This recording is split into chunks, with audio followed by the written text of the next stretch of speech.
Hi, this is Damien Marie AtHope, and I am an axiological atheist, which can be simply understood as a value theory or a value science atheist.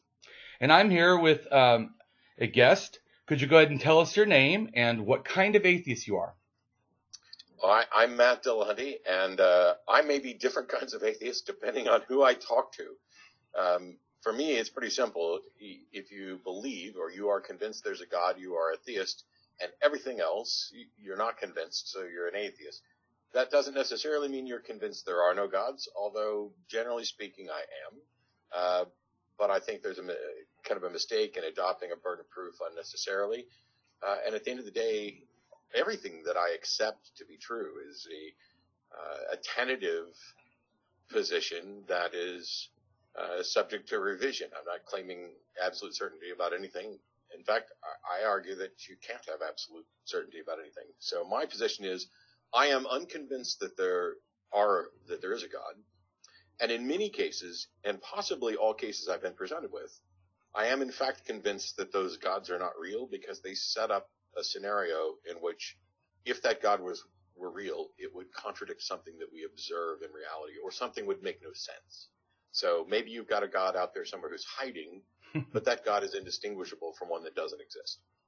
Right on. So when you were talking about your atheism and how we know things, so an axiological atheist, when I say value, we understand value in multiple layers. So in other words, like a value judgment is a form of valuing. So to do a value judgment, you would need values to give it qualities. So in other words, if I made you a skeptic and you didn't know the world at all, and I asked you to make a value judgment, you would have to say, I don't know, in a sense. But anyways, I don't want to get into that. I just want to real quick just make a point about that. So, no, I think I followed that. Yeah, so when I say value, okay, so axiology, when it comes to atheism, because axiologist is separate and does not mean that axiology is atheism. It's that I'm an axiologist, but a theorist, and then I'm also an atheist. Now, there is a anthropocentric arguments for atheism. Axiological atheism is that. Or if an argument from evil is, in a sense, kind of like, if you look it up, is an axiological argument. Okay, so in a sense, it's a devaluing of the God concept from the beginning. So in a sense, it starts in apatheism. I don't know any theism thing, but I look at the real world. It doesn't seem to need a God, so thus I just assume there is no necessary to go after that subject. Then it takes the next position. It keeps going in layers of value. So the next position, if it's pushed more, is Ignosticism. I don't know what you're talking about a God, but it doesn't stop there. Then it goes into atheism. Well, if you're going to make me discern a God, then I would say I don't believe you. I don't believe any of the claims. Then it moves into anti-theism in a sense that the value has now been removed from the God concept. The God concept, thus, is a false thing being pushed, and actually is a claim in a sense that a being has a moral right over the human rights. And so to me, it makes me become, because of that, an anti-theist. Anyways, I can keep going on. All I'm just showing you, it's like layers of, you keep like judging, but you're using value the whole time. Anyways, so I think, granted, I'd have to kind of dig through it in detail, but there's two things that struck out at me. One, when you said it started with apatheism, which I don't know how you can start anything with the notion that you don't care. Well, I see this notion that I don't have value in the God concept. I have no value in magic claims. Thus, because of that, I see no reason, no warrant, no justification to add care, because that would be a value violation. I'm adding value to a nothing, in a sense.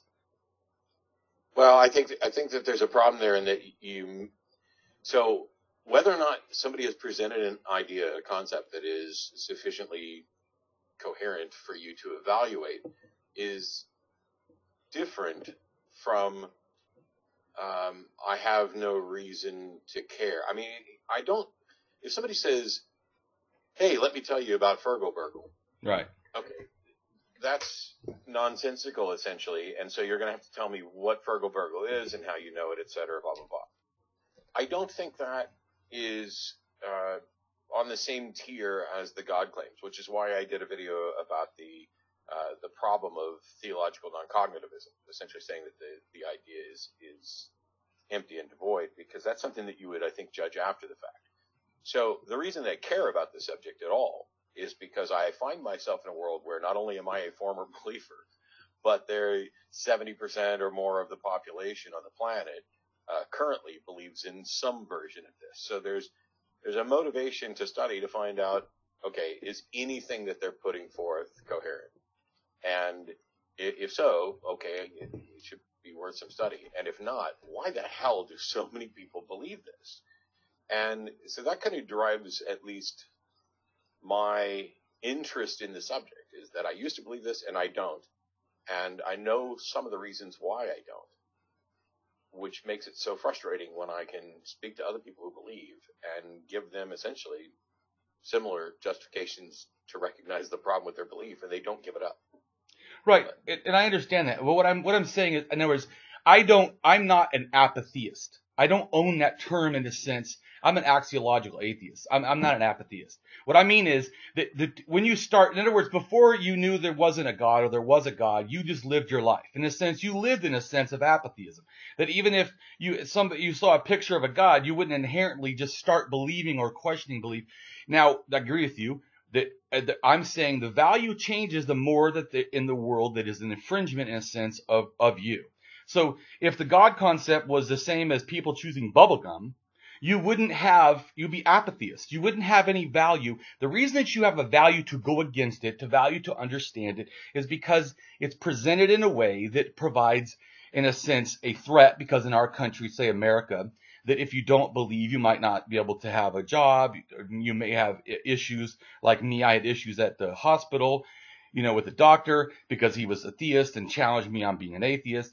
And then all of a sudden didn't really want to totally work with me, So to me, there's consequences in a sense. So I definitely don't stay at apatheism. There's no way I can. That's what I'm trying to say. It's a demand. Yeah, no, I'm just saying that I don't know how you can start. It seems wrong to me to say I'm starting with apatheism or an apathetic position, because if you don't care, then there's no motivation. You have to move away from that. So that I understand. But I think what you said, which I kind of maybe get now, is, and it's the same thing that I was kind of saying in a different way. I value it not because it holds some interest or value to me as stated. I value it because other people value it, and they value it sufficient so that it directs their decisions, which then have an effect on me and others. Well, I totally agree. In fact, my schooling, I have a degree in psychology. And the only reason I ended up becoming an atheist so active is because they started telling me in my classes that that religion was beneficial. And then I said, well, okay, how about the studies about atheism being beneficial? He said, well, they just have studies that it being, negative. I'm like, but that's not reality. And there's like one of the teachers in the class, I have a video of it.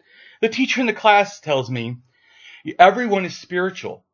And I said, okay, but if I'm a client and I'm an atheist, how does that help me? What you just said. This is a teacher telling me. And he goes, well, an atheist can be spiritual. And I go, but you're not listening to me. I don't know what the word spiritual means. Exactly. I mean, if you say it means feeling, then I have feelings. I don't need the word spiritual. If you say it has to do with like a love and care for the world, I call that humanity. I don't need the word spiritual. But so one of the other guys challenged, it was two people talking. One of the other guys challenged that speaker and said, you know what, Damien's right. And you're not listening. Sam Harris and I, we've done a couple events. I'm getting ready to go to Phoenix this weekend, and I'll do a third event with him and Lawrence Krauss. And we, at the Chicago event afterwards at the bar, we had a long discussion about his use of the word spirituality. And he's a little irritated at his own use. It's just a matter of, I don't know what other word to put on what I'm describing. And in most contexts, what he's describing lines up partially with what people have frequently identified or labeled spirituality. And the point that I kept making, which I've made over and over on the show, is the term can mean so many different things to so many different people that renders it nearly useless. But it reminds me, then it has this notion of a deepity, something that to the extent it's true, it's trivial, and to the extent that it is profound, it's false. And so that I would love to say that spirituality is a deepity, except for the fact that it's still so ill-defined that I'm not quite sure I can fairly do that.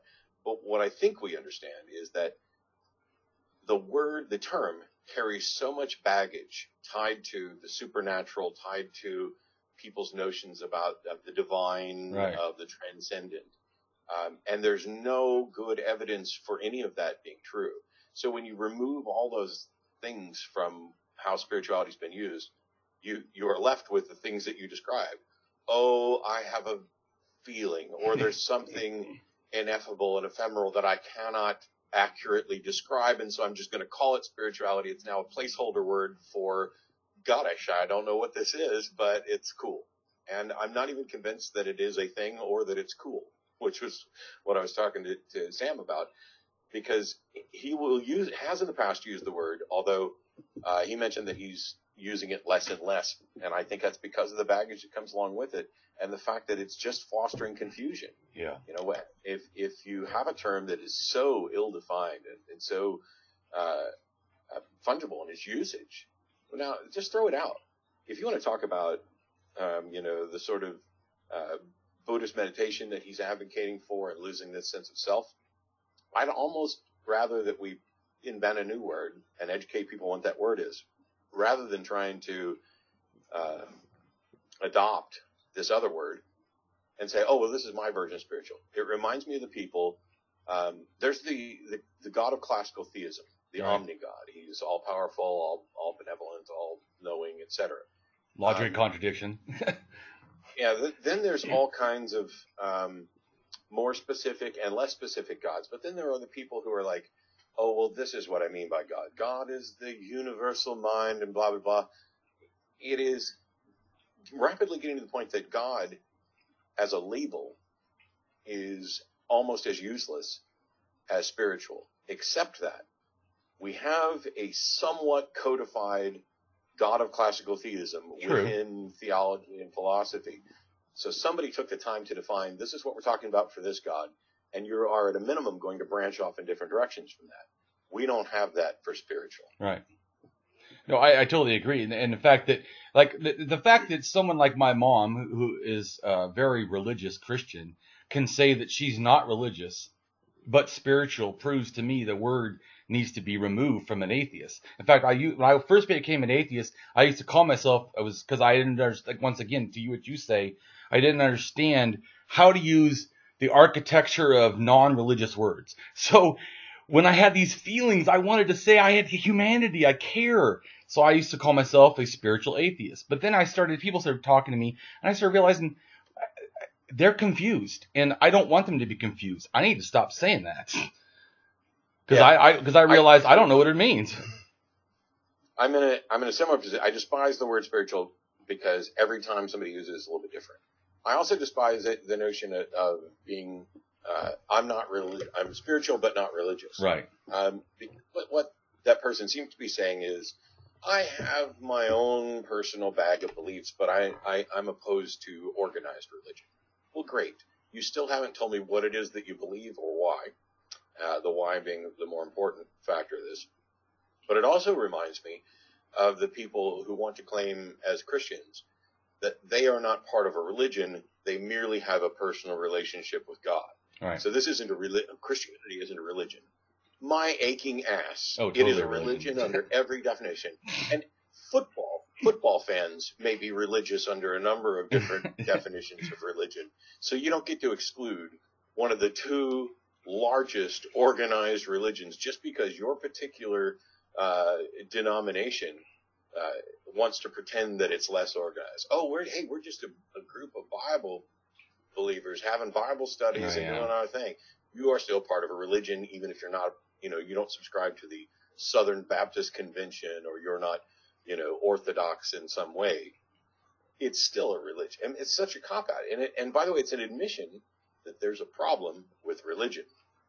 Well, I think that's that's a good point. I never thought of that. Just by their wanting to appeal to that, it almost reminds me too how some atheists want to appeal by just saying I'm a humanist, I'm a rationalist, or whatever, a skeptic, and not ever use the word atheist. I feel like they're trying to give it baggage that it doesn't deserve, and I agree. Yeah.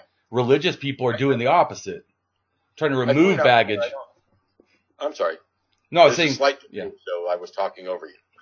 Yeah, no problem. I'm from the streets, so I mean, I'm from Southern California. I've been around gangs. A lot of times I have to calm down because I'm too aggressive. So I have to be more. I always talk about kindness, but my nature is violent. But see, that's why I try to tell people. But I have rationalism, and I realize that if I want to operate in the world and be the most flourishing and the most effective, violence is not the way to go. So it's it's definitely on the same page. I was going to say that I put up a video about the labels.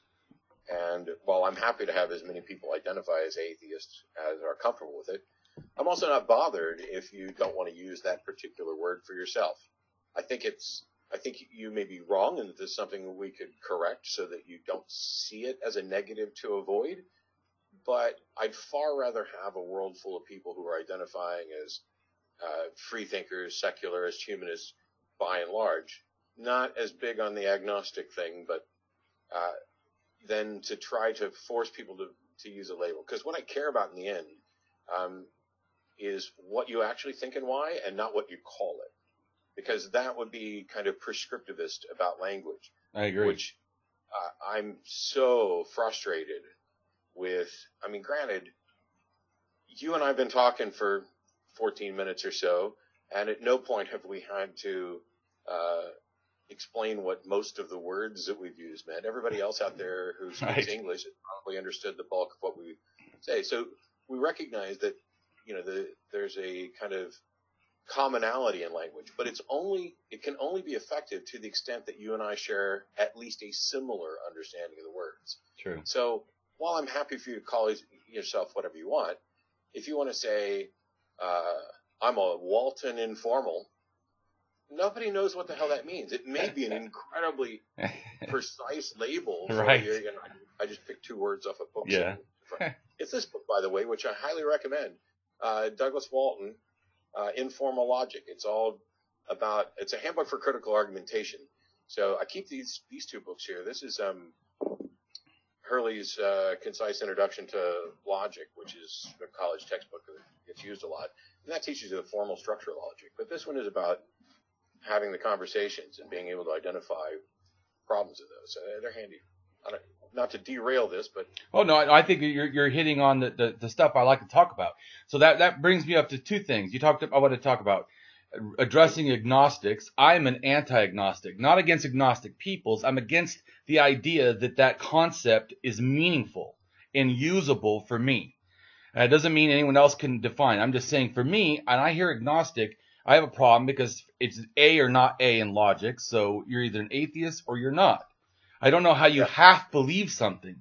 You either currently don't believe it and been open to, like I am. I'm open, as you said too. I mean, I'm not an absolutist. I'm open. Show me. I believe in fallibilism. Show me I'm wrong. Okay, good. I probably already could be. So but the fact that they think that things can be asserted without even thinking, without even assessing. I believe in good belief etiquette. That everything offered should have where you're testing the belief. And then I believe in belief maintenance, that even if you already accept something, you should be checking it every once in a while or be open to its checking and challenge. Then I also believe in honest belief relinquishment. This to me is one of the hardest things that I personally have to do, and probably a lot of people, that when you realize or start to realize or get the inclination that maybe what you're thinking is an error, is somehow flawed, is somehow illogical, irrational, deluded, confused, whatever you want to call it, that we're honest enough to an integrity of intelligence to go, you know what, I'm wrong. I remember doing that in college is how I became an atheist.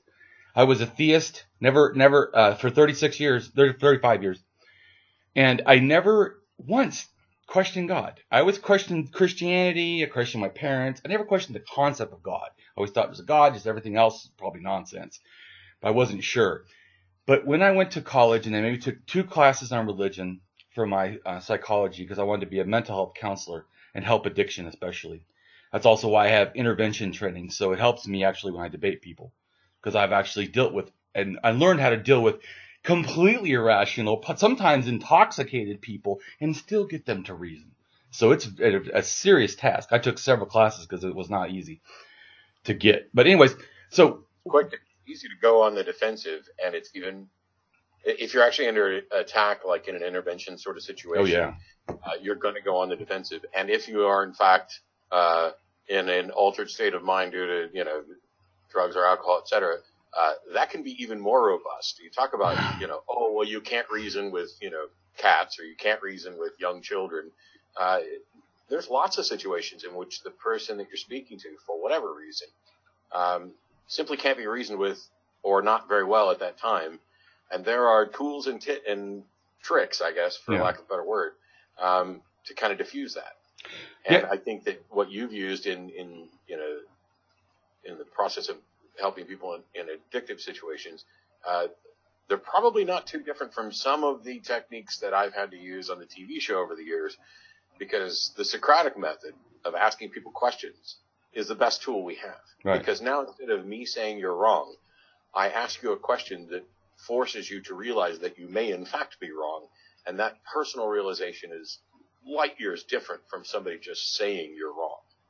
No, I totally agree. I have my own personal style. It's not the Socratic method per se, but it's something close to it. It's a dialectical rhetoric, which is taught me, I see it as truth motivation, that I'm good at basically persuasion with evidence. So I use both I use reason and evidence as like two things that kind of sense almost checkmate you into where you're in the middle and you see on both sides reason and evidence is actually, in a sense, not favoring you. But also I try to use a lot of utilizing dignity. And to me, this is really important. I call two things that I do. It's called dignity attacks and dignity enrichments. And so a dignity attack is not a character attack. In other words, a dignity attack is holding you to a responsible character. In other words, if I said, Matt Dillahunty, are you being ethically honest right now? Are you being intellectually honest in saying that you don't know things? So that if the person says they know everything, let's say, I know everything there is because I've God on my side. Are you being honest in that? Do you really know everything? So in a sense, what I'm doing is I'm doing a dignity attack in the sense that you felt totally great until I just challenged you. And all of a sudden you're feeling this uncomfortableness that you want to have a good character. You want to be intellectually honest. So I'm addressing very fine tuning to the point that you're not being ethical, and I'm saying you should be. And then I'm using what I know is your emotional bias that you want to, in a sense, appear like, even if you ask people that are murderers, you say, do you think you're a good person? Some of them might actually say, well, not the murderers, but yes, in general. Diluted as hell. Because we have this natural inclination that I think it has to do with social bonding, that we want to be liked, that we want to fit in. This also religion hijacks and says, oh yeah, we're helping people, we're God blessed, and they feel all these wonderful euphoric feelings, and then it's the same thing. In a sense, what I do is I'm trying to hold you responsible. The Bible does this too a lot, where it tries to tell you, like, in a sense, morals or whatever, or like little, what do they call those, parables. So they're trying to motivate, in a sense. They're doing dignity attacks. They're trying to motivate, this is ethical behavior, to do it. Now, the problem is they're not pushing ethical behavior a lot of times. So they're actually doing a violation of what I think would be a good dignity attack, because it should be for positive benefit of the person to learn, to grow, to flourish. To me, that's a dignity, because you're not doing a character. You're not trying to bring them down. You're not trying to demoralize them and shame them. You're trying to inspire right thinking, right behavior.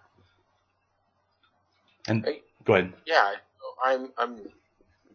I get the distinction between are you being honest, being a dignity attack, versus are you an honest person, being a character. That's right. So yeah, because and then I also do. I don't just do that. I just do that limited just to get you thinking. Then once you're thinking, then I try to do dignity enrichments. Dignity enrichments, I don't believe should be lies. They should be honest things that you perceive, that you know, that you can presume. So I'd say, Matt, I know that you want to be an honest thinker. I know this from seeing your videos. I know this from talking.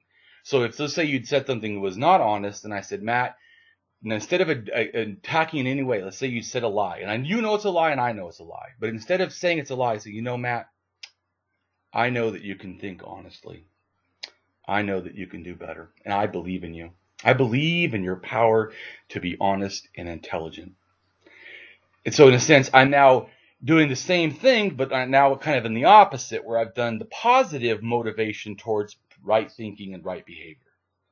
A dignity enrichment to me. I think I would be completely immune to that particular tactic. Well, yeah, well, I wasn't saying it works on 100%. Yeah. But I was just trying to say that, so when people see like how I can say debate a person and I know how to fine tune some of the things I'm doing seem like they're not important to the debate or to a challenge or something, it's because I'm actually throwing out dignity attacks and dignity enrichments in between the evidence and the reason, because this is extra motivation. I'm like hijacking their natural biases and I'm trying to use them positively. Yeah, I'm just noting that we need a variety of tactics, because there are some people for whom that's not going to be effective, and there's some people for whom what I do is not going to be effective. Oh, definitely. As long as we have, an honest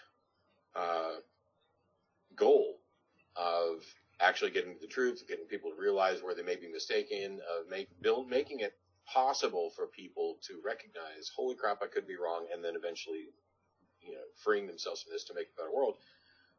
Then I got no problem with all kinds of different tactics. And see, I would say that what you just did was a dignity enrichment to the whole, everyone listening. You talked about in a positive way what the benefit, in other words, you're not just saying here's an idea. You're saying you're doing it to my style to me. I'm just explaining you're doing what I think is good, and I think that you're doing my style a little bit. So, or it's the same or whatever. I'm not saying you're copying me. I'm just saying it's the same kind of thing. So what you did was you told people its value, which is to me an axiologist I love. You told why you would do it. So you told what it is, why to do it. Then you talked about what the benefit of the after doing it. So to me, that's the right there was the dignity enrichment. You're showing why they should want to do this. You're inspiring its desire. And so that's a dignity enrichment to me. Yeah, I think I view it, a lot of it has to do with figuring out what's going to set people on the defensive versus what's going to actually make them open. So saying you're not an honest person, or I don't think you're an honest person, that to me seems one of the worst ways you could go about it. I agree. To say, are you being honest right now, adds a layer of freedom. Right, a dignity attack.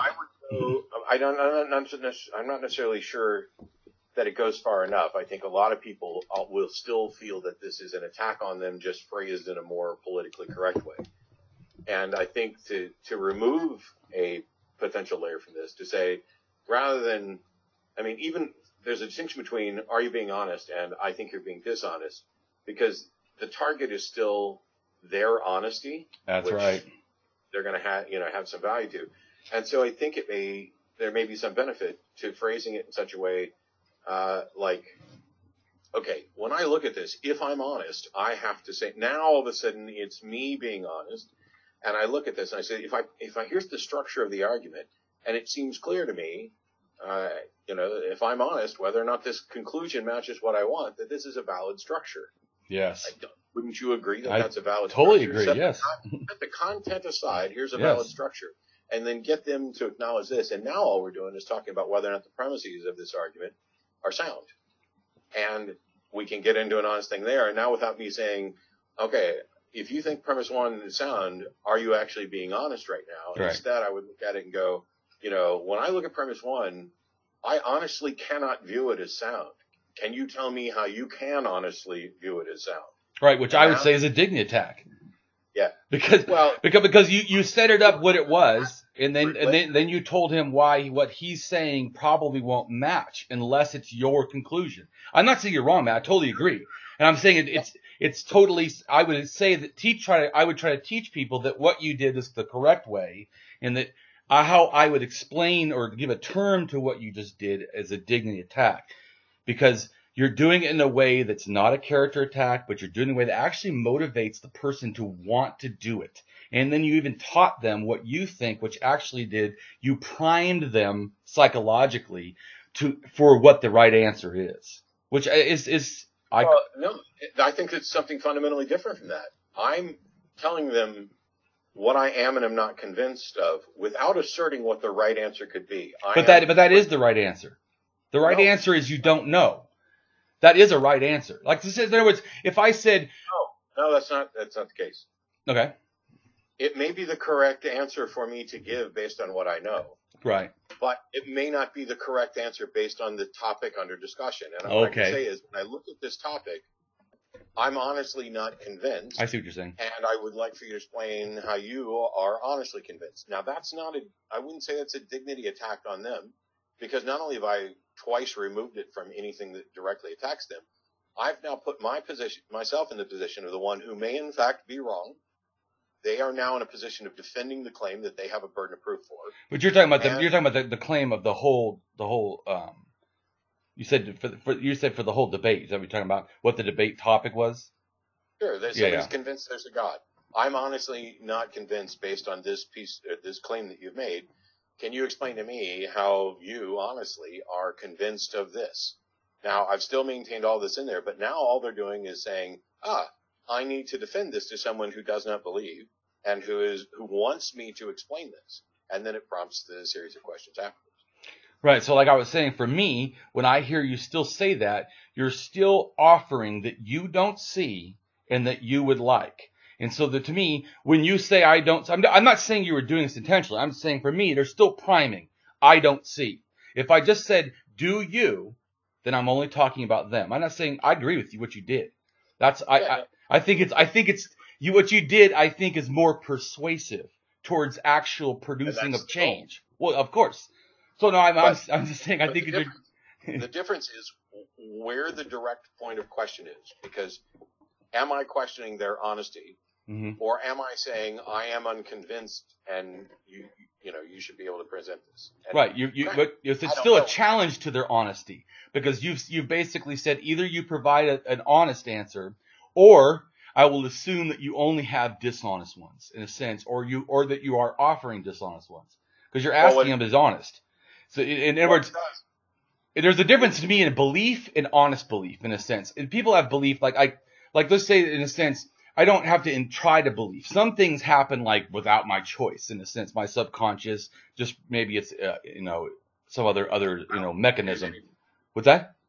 I don't think you choose any beliefs. No, but to me, you can actually choose to keep beliefs in a sense. Like if I'm a theist and I never investigate anything, in a sense, I've made an active choice to stay ignorant. I've never questioned, or in my own mind, I can choose to never think of denial or cognitive dissonance. No, so this is the thing where there's no precision on what's being addressed. You can choose not to investigate anything, but that is not the same as choosing to believe. Because if you're convinced of something, it may or may not be true. And if you decide to never investigate it, you may be right without good justification, or you may be wrong without justification. The decision being made there is about what to investigate. The decision is not about what to believe, because you've already become convinced for good or bad reasons. If you just don't care to find out whether those reasons are good or bad, now the decision you've made is that you are the type of person who doesn't care about truth. And I would argue that you probably didn't make that choice or any other choice either. It just, you have the feeling that you made that choice. Well, yeah, I think that they're offered ideas when they're a child in indoctrinations like I was, and you just accept it, and we call that belief, or the person calls it a belief. And I agree that they're either convinced or they're not. It's a form of belief. But what I'm saying is that still you can be an active choice to not, and the motivation to not. Let's just say, what is the motivation, Matt, if I chose to not? You could say I'm intellectually dishonest, but still, what is the reason I'm intellectually dishonest? Because I feel like that. Are you saying that at some point, if we go down and boil it down to why the motivation, it has nothing to do with belief? That in belief is in nowhere in the reasoning of the motivation of why I'm being intellectually dishonest. Let's say as a Christian, why? Because I remember that I liked the band, Slayer, but because it was I thought satanic, I just didn't even listen to it. That music was not even approachable to me. And I wasn't at the time presented with atheism because I didn't know an atheist. But if I would have been, I am 100% sure I would have gone, yeah, I'm not listening to that. So, my reason for not doing that is because I want to protect my belief. To me, that I believe there's a motivation of desire to protect that which I already assume. It's like a cognitive bias in a sense that, I want to have a consistency in my thinking, so I don't have to have the fear that I could be threatened in it. So we can't know. Different people are going to have different motivations, and I can't tell what anybody's motivations are. Even if they tell me, that doesn't mean that they're accurately portraying what their motivations are. I think for a lot of people, it's not so much that they don't investigate or they deny the evidence that contradicts their thing because they're choosing this belief, but it's because they've become convinced, in some cases, that keeping this belief is important, or there's an underlying belief. In the case of Christianity, there's a built-in defense mechanism that you are going to be attacked and people are going to lie and they're going to present false evidence. And the more strongly you believe, the more right you are with God, the more the devil's going to come after you with this other stuff, and that you need to be strong. And so there is a belief that they need to be strong and that they need to recognize that when somebody presents facts that contradict what they know to be true about God, the facts get thrown out the window. Now, this is not simply choosing to believe this. They've become convinced of this thing, and it comes with a defense mechanism to get rid of some of the problems. So when I say people don't choose their beliefs, I'm not convinced you choose anything in a simple sense. Certainly,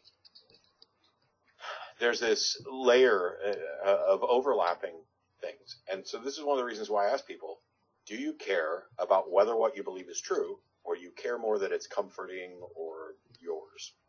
Because if they don't recognize that they care about truth, then that's the thing that we need to be talking about. Because, in fact, I would argue that they do care about truth. They've just got a couple of ideas that they've shielded from reasonable methods of discerning truth. And if that's the case, then you can show them that, oh, hey, you do care about truth, and you care about it here, here, here, here, and here. But this belief, somehow you've shielded from truth. And just that recognition alone can crumble walls and get them to start questioning. If they start with this, I don't care about truth, you have to show them that they do or should, and why. And there may be people who are immune to that too. If you are fundamentally convinced that you have the truth and such that you can deny all the facts in the world, I mean, that's how you get, in some cases, to the conspiracy theories and flat earth stuff. I had a flat earther call the show this last weekend, and he's like, oh, this is going to take too long to have this actual discussion. And I was like, I really don't think it's going to take that long. And then he said, every photograph of the earth is faked, and just like NASA faked the moon landing. And I was like, see, this conversation's not going to take long at all. And I hung up on it. I don't have time to spend on the show dealing with someone whose foundation is everything that you say is wrong. Every picture of the earth is wrong. All the mathematics of how we got satellites in geosynchronous orbits, all of that, all of science related to physics and planetology and astronomy is wrong. I'm not a fan of punching people for any reason. It got me in a lot of trouble because there are people running around, friends of mine, saying, "Oh, we should punch Nazis," and I'm like, "No, I don't agree with that. Absolutely wrong. Yeah, it's strategically stupid, and it's not humanist, and it's pretty much an admission that you don't have anything better to address this with." And so they tried to paint me as a Nazi sympathizer, but was it Neil Armstrong that punched that guy who said the moon landings were fake? I think that was the case. I think it was, I don't know, one of the astronauts was approached by somebody basically saying the moon landing was fake, and he just decked him. Yeah. And while I wouldn't support that, I fully understand it, because if you were one of those, astronauts, I don't know, back when computers filled 2 or 3 rooms, right, without the advantage of modern technology, and you went to the damn moon, and somebody then comes up and says, "Oh, that was all fake." Yeah. I wouldn't advocate punching him, but I'm not going to throw a fit just because somebody did. Well, I would throw a fit. I don't like violence. I don't promote violence, and I'm actually an atheist for non-aggression. I think that we should limit the most amount of aggression possible, including, and I try very hard to not do character assassinations. I don't think that's a direct violence, but to me, I feel that I should not try to do psychological or emotional, in a sense, violence to people. And so I try not to do that. I don't find it to be positive. And as far as you talked about, I want to just real quick, you said about punching Nazis. Yeah, so I'm a socialist anarchist, so I am, in a sense, one of those Antifada or whatever. I'm not directly connected to them, but indirectly, that those people are like me. And I abhor violence. So I will denounce openly in front of everybody that don't do that. Don't do that and say that anarchism supports that. Don't do that and say that anti-capitalist supports that. I'm anti-capitalist too. If you're an anti-capitalist, don't be like capitalists and do what you think is abhorrent violence. What are you doing? Sorry. But anyways, go back to the thing. So I wanted to talk about also a very important thing to me is how do you get to beliefs? And then what is your thinking that encapsulates beliefs? To me, I would say that I think right thinking is reason in a sense, then right reason is logic, and then, whatever. So I was just going to say, could you explain, like, how do you get to a belief, or like, because you said the word truth, which I agree with, but how do you know it's true in a sense? How do you know something is reason as opposed to non-reason? So for me, I take a tentative conformity model for truth. Something is true if it conforms to the facts of reality.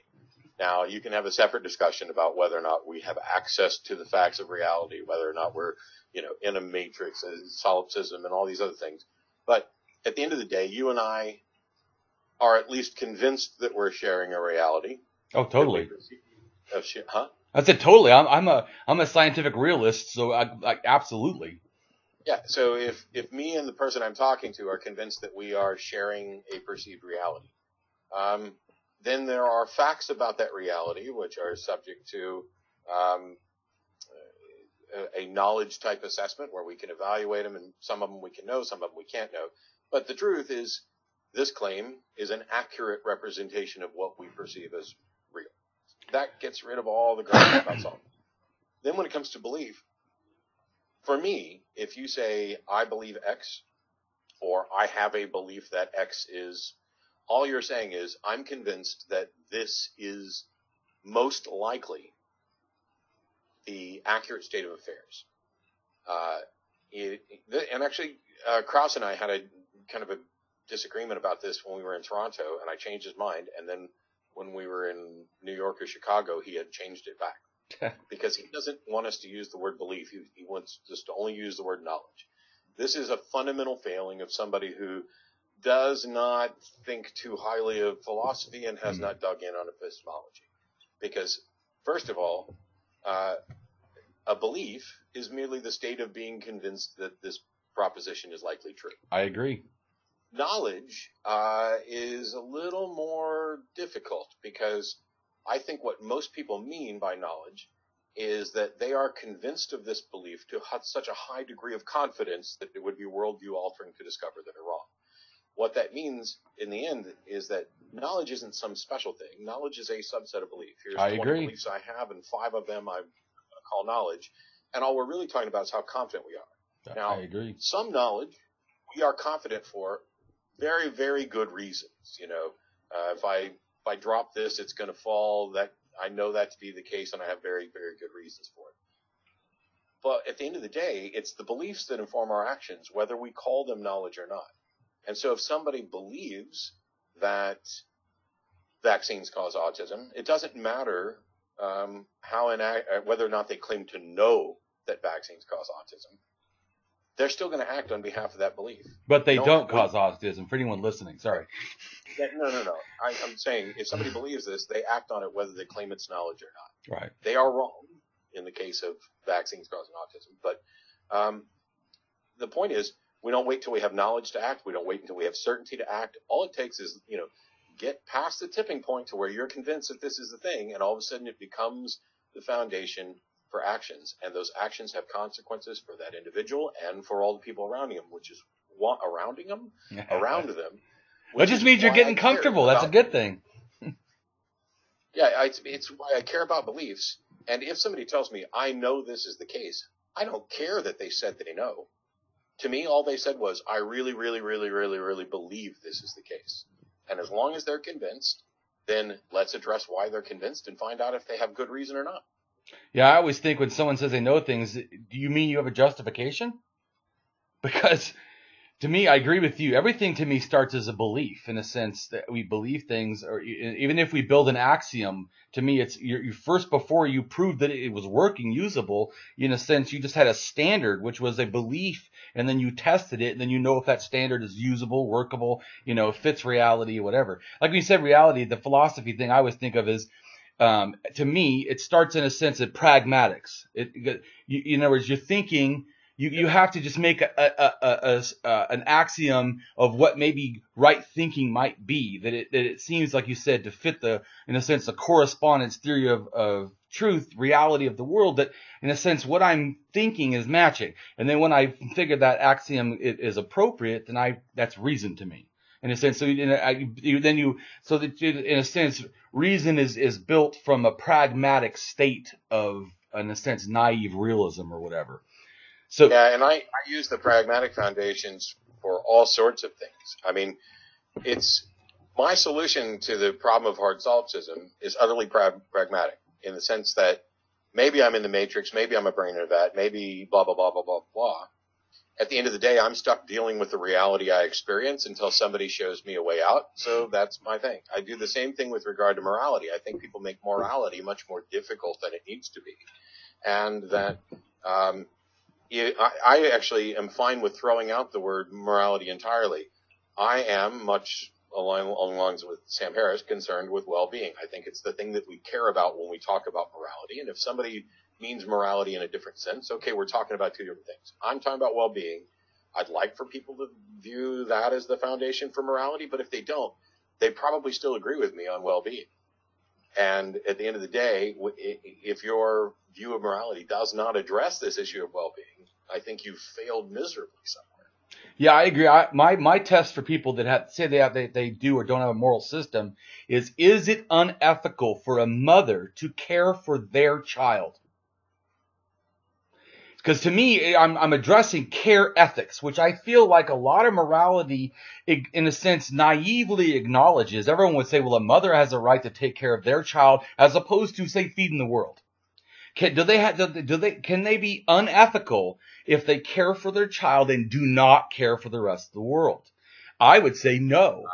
So the fact is that every morality, or everyone I've ever talked to that says they have any kind of morality they want, they all agree with this. Almost universally. I'm not saying that 100%, but off the top of my mind, everyone I've ever asked, whether Christian, atheist, agnostic, it doesn't even matter what they want to call themselves, rationalist, whatever, skeptic, they all, in a sense, feel this what I would call moral love inside, that's just true. That, like you said, truism. You realize that, and I think it's biological in the fact that in a sense, I think it's 3 million years, or maybe 300,000. I can't remember now. Somebody shouldn't say a number. Well, anyways, a long time ago, in a galaxy far away, in this galaxy, there's that bonding between animals started happening where they cared for their young, and in a sense they were more reproductive, success or whatever, that they're more, young survives in a sense.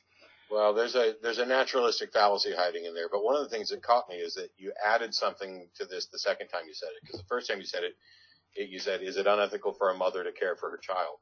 And then the second time it was, is it unethical for a mother to care for her child and not care about the rest of the world? Right. That fundamentally changes it, because the first one, almost didn't even seem like a question. How could it be unethical for a mother to care for her child? I need more information. Is she doing it in exclusion of other things? But the situation's far more complex than all that. It comes down to this cost-benefit analysis of how much do you care about the rest of the world to the extent that it benefits you and your child, versus if you spent more time caring for the world than you did for your own child, let's say I saved 23 kids and my kid died. Have I come out on the positive side of this? I don't think you can do that kind of math with people. And it's the idea that there's like an intuitive moral sense of caring and that this is therefore good, I think falls prey to an actual. Well, I didn't say it's 100% good. What I'm saying is it's not unethical. There's a different, because don't see 100% good as equally ethics. Sometimes we do that which is just, and it doesn't really promote that which is in a sense good. Like it doesn't say that if someone says that. You lost me. Well, because justice sometimes means that people have to suffer. Like just say if I have to go to war and kill people, I may be very just in doing that, but we're trying to do a broader assessment of what is moral. That doesn't mean that somebody doesn't suffer as a result of it. Yeah, but I'm saying you said about being good. I'm just saying ethical or unethical. That's what I was talking about. The mothers, can we say that a mother is being unethical, not being good or bad? Ethical is good, unethical is bad. I'm not making a distinction. I'm just saying that there's not enough factors to actually. So one of the mistakes we make is, hey, I'm a good person, and you're a good person. Well, how do you make that assessment? Because you could give way more to charity and be helping all kinds of people, but maybe you kill and eat people in your basement, or maybe you've got somebody trapped, or maybe you beat your spouse. And so it's not like you can say, oh, I've done this many good things and this many bad things, and so on the whole I'm good.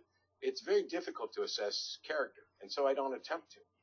I talk about the actual actions and the consequences of those actions and evaluate those. I've been on stage with people who are probably absolutely awful in 50 different categories and really good in a couple. Right. And it's just, I don't endorse people, and I don't make character assessments of people until such time as their public presentation is so overwhelmingly negative that I'm happy to say that at least this collection of items that this person has presented are awful. So Billy Graham died today or last night, one of the two, at 99, which was funny because I did a podcast 2 days ago where I said that Billy Graham is one of the people that I'd love to talk to, and I'm happy he's still alive to be able to talk to, and then he died the next day. It was gone. So let me do this. Trump is one of the people I'd love to talk to, and I'm happy that he's alive. Maybe he'll be dead in 2 days, and then I'm not superstitious, but that sounds fun. No, I don't. I wish Trump to be enlightened, not to die. I wish that he would change his mind, see the error of his ways, start to care about women, care about other countries, other nationalities, just be a decent human being to me. As we're playing the wishful thinking game, I'm not actually wishing death. I'm making a joke. But when I assess Billy Graham, I find him to be a repugnant, immoral character who was anti-Semitic, anti-gay, that just put forward awful things, and yet he seemed like a nice, affable guy, and he talked to presidents, but the things that he believed and promoted are absolutely vile. And so while I can certainly be sympathetic to the family members who lost someone they love, I'm not the slightest bit sad that he's no longer around to poison minds, even though actually he hasn't been poisoning many minds in a decade or so. It's his son and daughter that are doing the current poisoning, and they may in fact be worse. So does that mean that Billy Graham couldn't be viewed as a good person? I'm sure there's lots of ways. Let me pick one more example, just because I love to beat up on this example. Oprah Winfrey. I think she's awful. Now, I have no problem accepting that she has donated massive amounts of money. She has funded projects that have done worlds of good. She's created schools for girls in Africa and impoverished nations. If you just looked at all that, Oprah Winfrey would be awesome. Right. Doesn't mean she's qualified to run for president, but she's awesome. Good as a donator. Yeah, however, she has also propped up Dr. Oz, Dr. Phil, the Jenny McCarthy and her anti-vax stuff, Deepak Chopra, every sort of woo pseudoscience crap. She has said awful things about atheists, about how it's sad that they can't experience wonder. I experience wonder every time she opens her mouth to pitch some You're funny. Yeah, I try. But you can't do that sort of summation of somebody's character.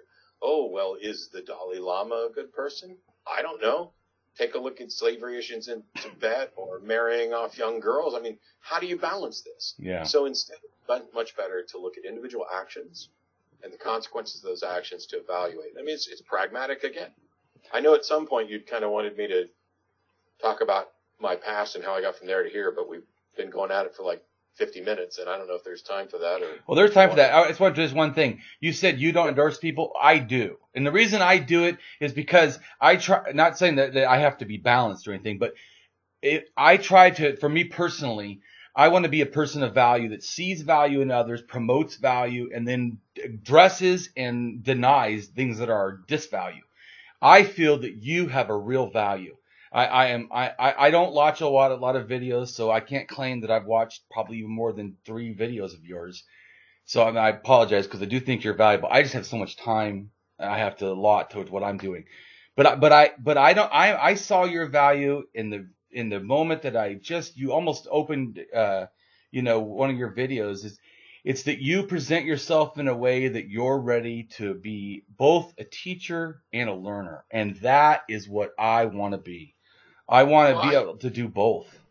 I can appreciate that. When I say I don't endorse people, don't get me wrong. I have some very good friends that I will, like Seth Andrews, probably one of my best 2 or 3 friends in the movement.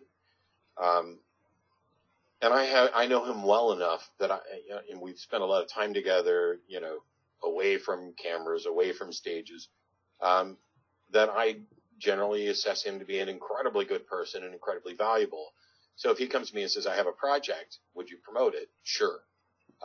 And if somebody calls me and says, hey, would it be a good idea for us to have Seth? Absolutely. Right. That said, I'm happy to endorse projects and individual actions from people and say, hey, look, Damien's done this thing, and I think it's awesome. Go do that. As long as I'm clear that this is not me remotely saying I endorse everything that Damien has ever said or will ever say or will ever do. Because now you're saying, if it turns out tomorrow, after you've endorsed me as a wonderful teacher and that I'm a child rapist and have hid it all these years. Well, yes, that would change my opinion. Yes.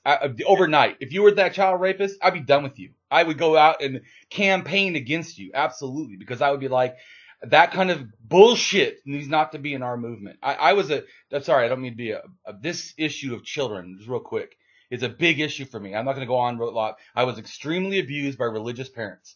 I had my tailbone broke by being hit by a 2x4. I've been starved. Anyways, I don't want to go on. So I really hate child violence. And if anyone did that in my movement, I would be done with them. Just my own personal thing. So anyways, I wanted to talk to you, like you said, about your childhood. Could you tell us a little bit about how, or not to particularly have to be your childhood, but how you got here? How did you get from life before atheism? Yeah, so I've told this story a bunch of times, so let's see if I can give the most concise yet detailed version. My dad's family were primarily Southern Baptists. My mom's family was primarily Catholics. At around the age of 5 or so, I was at a church revival, walked down the aisle to accept Jesus into my heart, was baptized shortly thereafter. So that's actually one of my earliest memories. And so I was surrounded by believers. My mom became converted essentially, and then converted the bulk of her immediate family are no longer Catholics. They're all Baptists. She basically convinced them that Catholicism is a Marian saint worshiping cult and isn't true Christianity, and they bought into it and blah, blah, blah. I was active in the church all through my teen years, and in my early teens, I recognized, holy crap, if I'm just now beginning to understand all of this religious doctrine, then how could I have possibly understood it well enough to accept it at age 5? Which it turns out was a concern my parents had evidently had and discussed with the preacher, and his answer was, well, you just got to wait and see. Maybe it's real, maybe it's not. God's going to judge. So they kind of left it at that. So in my teen years, I either got saved again or rededicated my life to Christ. At this point, at least, I was now a reasoning individual who had a better understanding. I don't want to make it sound like I was super Jesus Bible thumper dude. I was, though. I was at church Sunday morning, Sunday night, Monday night for visitation, Wednesday night for service, and then various Thursday, Friday, Saturday things with youth groups and other stuff, in part because my friends were there. The only time I went to church or was forced to go to church was Sunday mornings, because I'm not a morning person, ever. And it's the reason I had problems in the Navy. I don't like to get up in the morning. Everybody in the church, well, not everybody in the church, a good number of people in the church, including my parents, thought that God was calling me to be a preacher. as was the case for several folks in my youth group. I didn't want to do that. I was terrified of public speaking. I had a girlfriend. I had barely graduated high school because I was bored and skipping off the computer lab all the time. It was, I could show up once or twice a week, which I did in my sociology class until I got a B. Other ones I didn't care if I got a B. It was just, let me not fail. Right. Because nothing about it interested me. I had no goals. And so when I got out of high school, I joined the Navy. Spent a little over 8 years in the Navy, largely not caring about my religious views, but still holding them. And on occasion, they'd come up for discussion. Learned a lot in that time about working with and dealing with people who have beliefs that are different from yours. Got out, went to work for Dell and some other folks for a number of years. And then around 2000, 2001, I lost my job. And I thought it was God punishing me for focusing on my career or for occasionally going to strip clubs or drinking or whatever else. You're not the Christian that I wanted you to be. And so I said, okay, God, if you want me to do this, I'll do it. I surrender. Teach me. I will now be whatever you want. And my roommate at the time was an atheist. And so I set out to figure out the best way to talk to him about this, because I didn't want to get to heaven and have God say, hey, here's this guy who you lived with for a decade or more, who you love like a brother, Right. and he's burning in hell because you didn't do your job and share. The short version of that is over a year and a half I spent studying, talking to my uncle who was a medical missionary, talking to preacher friends of mine, desperately wailing for God to give me anything. I kept coming up with objections to Christianity that I could not resolve. And it's like, I'm here trying to do what you want me to do. God, give me an answer. How the hell do I talk to my roommate, et cetera, blah, blah, blah. And there's no response. So at some point I realized I could no longer be a Christian, that Christianity fundamentally didn't have the evidence to warrant belief. Right. And I then went to look. I joke that I realized there were too many religions to explore. So I started with Buddhism to find out if I would have multiple lifetimes to explore this question. That's a funny statement. It's not true? Oh, it's funny though. It's one of my favorite. But what actually happened was when I realized I didn't have good reason for my beliefs, I still thought, well, there's probably still something to this God thing. So how do I figure out which of the many different religions is true, if in fact any of them are true? So it became a deep dive into philosophy, epistemology, and other things, because I wanted to find out what kind of God might possibly exist in order to direct the search better. So I was trying to be efficient. I didn't just want to hop from religion to religion, because I know people who go, oh, Christianity's not true, so now I'm going to go be pagan for a while, and then I'm going to be, Wiccan, and I've done that trek, so let me go be, Episcopalian or Buddhist or whatever. And in the process of studying that, philosophy and epistemology and things like that, it became clear pretty quickly that there's no good reason to think that any proposed God does exist or could exist, and all claims about the supernatural are ultimately unfalsifiable. Even if you were to have someone say, "Oh, sorry, hey kitty, hey demon," even somebody say this person could read minds, you cannot say that the cause is supernatural until you demonstrate what the cause is and demonstrate that causal connection. At most, you could say this person can do something that you can't explain. Wow. Sorry, I thought she'd just sit down, but she just kept going. I don't want her the whole video to be her. I had a tortie that died back in November, who was my baby. Now I have it, and we had another cat die just a couple weeks ago. Oh, I'm sorry to hear that. So we lost two cats in a few months. Wow. But, I feel for you. It bothers me to lose an animal. I hate when people are like, oh, well, that animal doesn't matter. It's like, it matters to me.